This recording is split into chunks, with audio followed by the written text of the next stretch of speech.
আজকে আমি মাটির হাঁড়িতে রান্না করব আমার জীবনের প্রথম।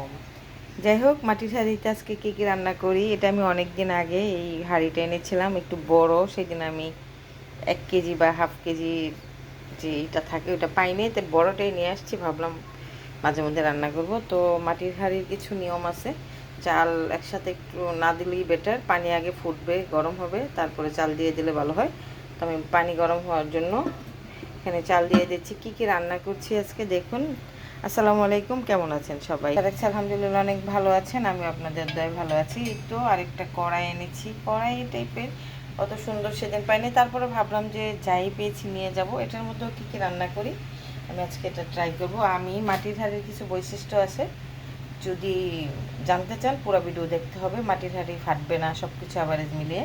তো দেখতে থাকুন আমি আজকে কি রান্না করি। বেশি কিছু না, হালকা পাতলার মধ্যেই আর কি।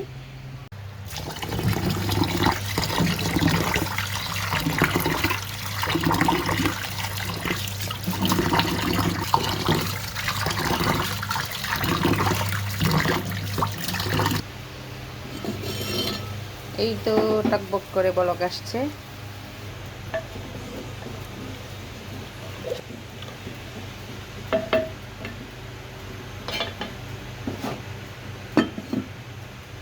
হাঁড়ির পাতিলে দেখুন কি সুন্দর বলক চলে আসছে।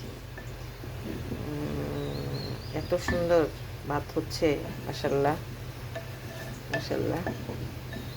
এখনো ভাতের চালটা ফুটে নাই। রান্না করব যেটা সেটা চুলাটাই তো আগুন জ্বালাই দিলাম। ভাতের মার গেলে ফেলতেছি। যাক, আলহামদুলিল্লাহ আমি সাকসেস। পাতিলটা এক বসায় অনেকের পাতিল ফেটে যায়, ভাত পড়ে যায়, ওরকম হয় নাই। তো আমি বলতেছি কেন, মানে মাটির হাঁড়িতে ফার্স্টে রান্না করলে ফাটবে না। হোক, আমি এটাও রান্না করে ফেলি বিসমিল্লাহ বলে। তো তেল দিয়ে দিচ্ছি, দেখি কি অবস্থা হয়।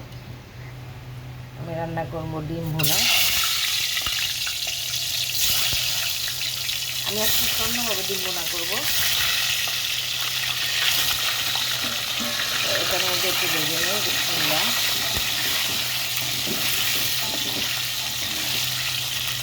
তো ফার্স্টে যারা মাটির হাঁড়িতে রান্না করতে চাচ্ছেন তাদেরকে একটা টিপস বলি, সেটা হচ্ছে গ্যাসের চুলায়। তো হাঁড়িটা আনার পরে ধুয়ে এটাকে মিনিমাম 1 থেকে 2 ঘন্টা একদম স্লো আগুনে এটাকে অনেকক্ষণ 2-2.5 ঘন্টা চুলায় দিয়ে রাখবেন, পুড়বেন এটাকে।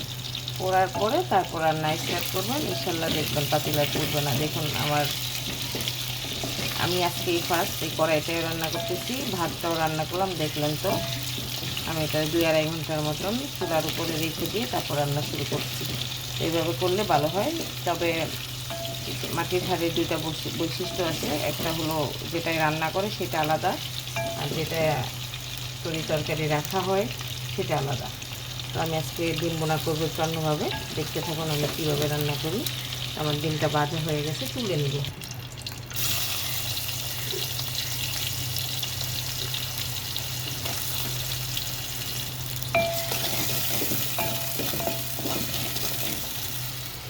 দেখুন কি সুন্দর ভাত হয়েছে, মাশাআল্লাহ একদম ঝরঝরা।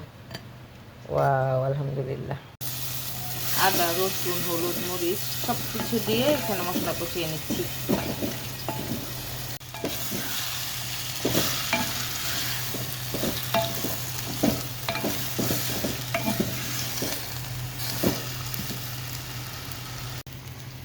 দেখুন দেখুন, এই তো আমার ডিম ভুনা।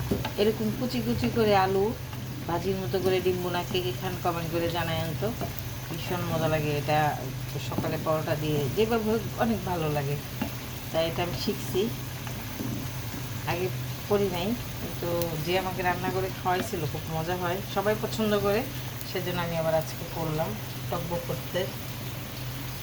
করতেছে দেখুন একেবারে। আমি সাকসেস মাটির হাঁড়িতে রান্না করে খুব ভয়ে ভয়ে ছিলাম যে ফেটে যাবে, যাই হোক আলহামদুলিল্লাহ ফাটে নাই।